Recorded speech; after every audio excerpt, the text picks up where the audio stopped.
नमस्कार मैत्रिणींनो, मायाच क्रिएटिव्ह कॉर्नरमध्ये मी तुमचे मनापासून स्वागत करते. तर आज माझा पहिलाच व्लॉग आहे आणि मी तुम्हाला माझ्या घरातल्या छोट्याशा बागेत घेऊन चालले आहे.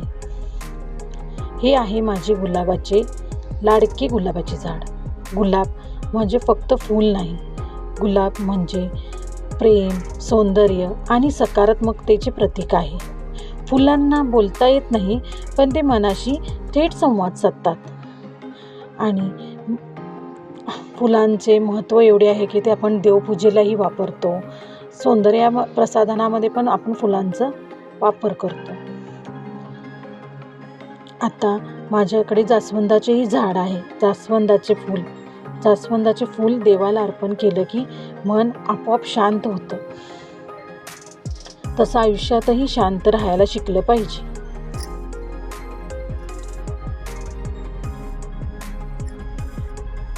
आपण आपल्या घराभोवती जर सुंदर झाडे फुलांची लावली तर त्याचा उपयोग आपल्याला देवपूजेमध्ये आणि सौंदर्य प्रसाधनेमध्ये पण होतो. आता हे आहे जास्वंदाचं झाड. जास्वंदाच्या झाडाला आपण जास्वंदाचं फूल ही देवाला अर्पण करतो आणि मनही आपोआप शांत होतं. जसं जास्वंद शांतपणे फुलतो तसं आयुष्यातही शांत राहायला शिकलं पाहिजे.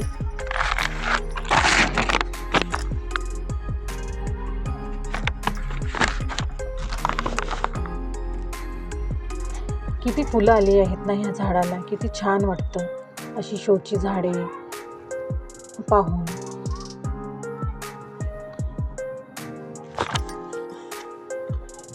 आज मी नवीन वर्षाच्या दिवशी गुलाब आणि जास्वंदाची फुले खूप प्रेमाने तोडून एका छोट्याशा भांड्यात ठेवून ती फुले देवांच्या चरणी अर्पण करणार आहे.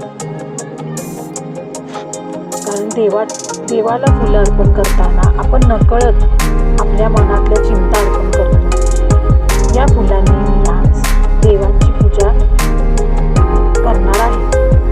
फुलांचा सुगंध, दिव्याची ज्योत आणि मनातील श्रद्धा या सगळ्यांची मी आज नवीन वर्षाच्या पहिल्या दिवशी सुंदर असं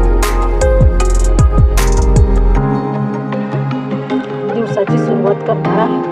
या चॅनलवर तुम्हाला निसर्ग, घरची बाग, देवपूजा आणि सकारात्मक विचार असे शांत आणि आपुलकीचे व्हिडिओ पाहायला मिळतील. जर तुम्हाला हा कंटेंट आवडत असेल तर लाईक करा, कमेंट करा आणि चॅनलला सबस्क्राईब करायला विसरू नका. माझा पहिला ब्लॉग पाहिल्याबद्दल मी तुमचे मनापासून आभारी आहे. तुम्ही माझ्या चॅनलवर जर माझ्याकडून काही चूक झाली असेल तर नक्की कमेंटमध्ये सांगायला विसरू नका. अशा प्रकारे तुम्हाला पुढचेही व्हिडिओ पाहायला मिळतील. माझा चॅनल बघितल्याबद्दल धन्यवाद. अशा रीतीने मी माझा व्हिडिओ संपवतो.